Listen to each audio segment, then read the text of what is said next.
Assalamualaikum warahmatullahi wabarakatuh. Perkenalkan, nama saya Siti Soleha. Saya dari kelas D semester 6, Pendidikan Agama Islam, Fakultas Tarbiyah dan Keguruan, UIN Sultan Maulana Hasanuddin Banten. Di sini, saya akan menjelaskan tentang pemetaan kompetensi mata pelajaran Pendidikan Agama Islam di SMU kelas 10 semester 1.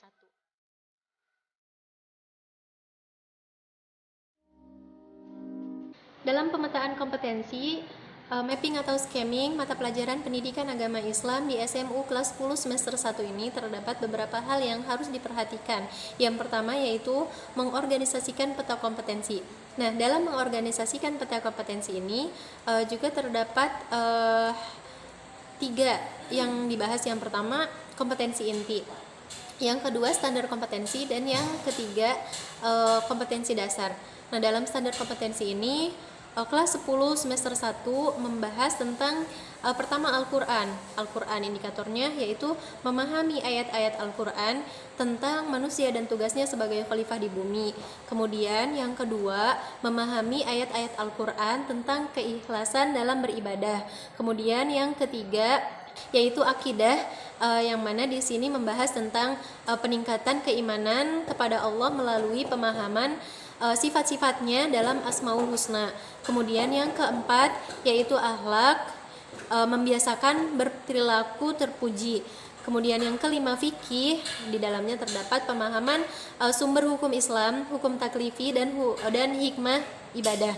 Kemudian yang terakhir, yang poin 6 yaitu tarikh dan kebudayaan Islam. Indikatornya yaitu memahami keteladanan Rasulullah SAW dalam membina umat periode Mekah. Setelah mengorganisasikan peta kompetensi, yang kedua yaitu memberikan pembahasan dari hasil standar kompetensi tersebut.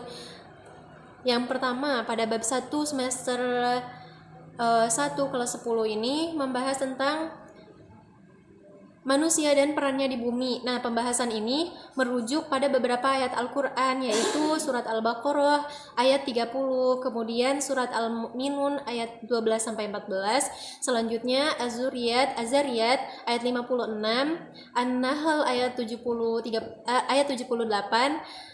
dan surat Al-Baqarah ayat 30.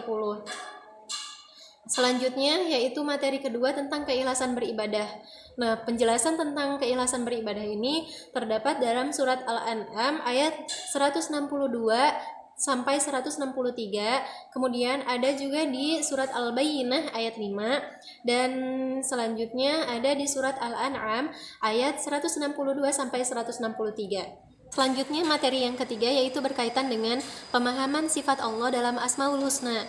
Nah, dalam materi ini dijelaskan terkait sifat wajib yang dimiliki oleh Allah, kemudian sifat mustahil yang tidak ada dalam Allah, kemudian juga dijelaskan mengenai asma-asma Allah atau Asmaul Husna yang perlu diketahui. Kemudian materi yang keempat yaitu sikap terpuji. Nah, salah satu contoh sikap terpuji yang harus dipelajari oleh siswa-siswi kelas 10 semester 1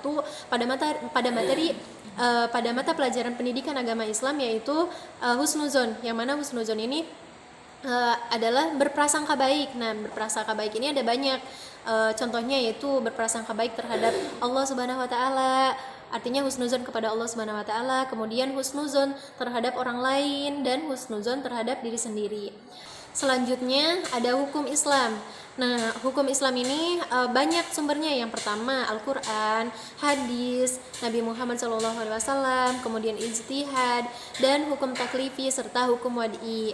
Kemudian materi yang keenam atau materi yang terakhir yang harus dipelajari pada semester 1 kelas 10 di SMU ini yaitu materi terkait sejarah Rasulullah di Mekah. Pada materi ini dijelaskan tentang Nabi Muhammad mendapatkan wahyu pertama di Gua Hiro. Nah, juga dijelaskan tentang peristiwa-peristiwa dakwah yang Rasulullah lakukan di Mekah. Selanjutnya yang ketiga yaitu pengembangan perencanaan dalam beberapa konteks teks tema atau unit yang relevan. Nah, dalam pengembangan perencanaan ini guru menelaah tujuan yang ingin dicapai dalam pembelajaran selama 1 semester. Selain tujuan, dalam pengembangan perencanaan juga terdapat skenario pembelajaran. Nah, skenario pembelajaran ini adalah gambaran kegiatan yang akan dilakukan dalam proses pembelajaran mulai dari pendahuluan sampai penutup. Nah, di sini saya akan memberikan salah satu contoh dari skenario pembelajaran pada materi pertama. Yang pertama, pendahuluan. Nah, pendahuluan ini berisi tentang apresiasi, kemudian pretest, informasi, indikator pencapaian, hasil belajar, kemudian juga siswa dibagi menjadi beberapa kelompok, dan juga setiap kelompok diajukan salah satu anggotanya sebagai ketua, kemudian diberikan tugas oleh guru. Nah, setelah pendahuluan, dilakukanlah kegiatan inti. Nah, kegiatan inti ini yaitu guru memberikan penjelasan terhadap peserta didik terkait materi yang akan diajarkan. Kemudian guru juga memberikan kesempatan kepada peserta didik yang ingin bertanya. Kemudian siswa-siswi harus memperhatikan guru yang sedang mengajar. Kemudian selanjutnya memberikan kesempatan kepada setiap kelompok bertanya terkait pembelajaran yang dilakukan. Setelah pendahuluan dan kegiatan inti dilaksanakan dengan baik, maka tahap selanjutnya adalah penutup. Penutup ini terdiri dari penyimpulan materi yang dilakukan oleh guru, kemudian ada post-test, dan yang terakhir pemberian tugas, yaitu mengerjakan soal-soal yang berkaitan dengan materi pendidikan agama Islam kelas 10 semester 1. Dan yang terakhir dari pemetaan kompetensi scanning atau mapping mata pelajaran pendidikan agama Islam kelas 10 semester 1, yaitu pengembangan ide-ide pembelajaran. Nah, seorang guru harus memiliki ide-ide kreatif, yang mana ide-ide itu sangat diperlukan dalam proses pembelajaran karena bertujuan agar pembelajaran dapat menarik perhatian siswa, kemudian memberikan pemahaman mendalam kepada siswa, memberikan suasana yang baru terhadap siswa, membuat kelas nyaman, interaktif, juga menyenangkan, dan yang terpenting adalah menambah minat serta motivasi peserta didik mengikuti pembelajaran. Nah, untuk ide-ide kreatif yang dapat dilakukan oleh seorang guru bisa dengan menggunakan metode atau media yang sesuai dengan pembelajaran. Juga bisa melakukan pembelajaran-pembelajaran yang baru yang sebelumnya belum pernah dilakukan di kelas, seperti membuat komunitas atau kelompok belajar. Tujuannya agar siswa mampu mengekspresikan dirinya bersama teman-teman sebayanya. Kemudian yang kedua, melakukan pembelajaran di luar kelas. Hal ini juga dilakukan agar siswa-siswi tidak merasa bosan. Kemudian yang ketiga, pembelajaran dengan menggunakan audio visual.